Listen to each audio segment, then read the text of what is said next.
Χθες φύτεψα μια κόκκινη τριανταφυλλιά για όλες τις νεκρές γλάστρες στα μπαλκόνια, για τα χρόνια που πέρασαν και μάταια τα περίμενες να ανθίσουν.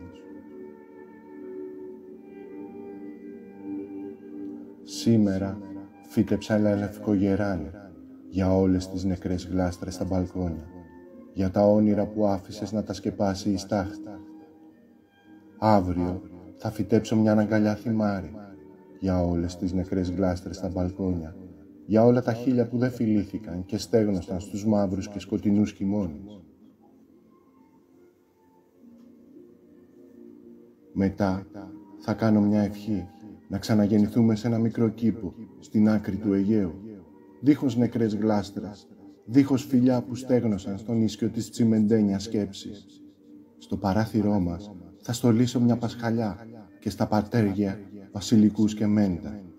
Πλάι στην πόρτα σου θα κρεμάσω ένα βρυσάκι που με το δάκρυ του θα ποτίζει το γεράνι. Εσύ θέλω μόνο να μου χαμογελάς, αγαπημένη.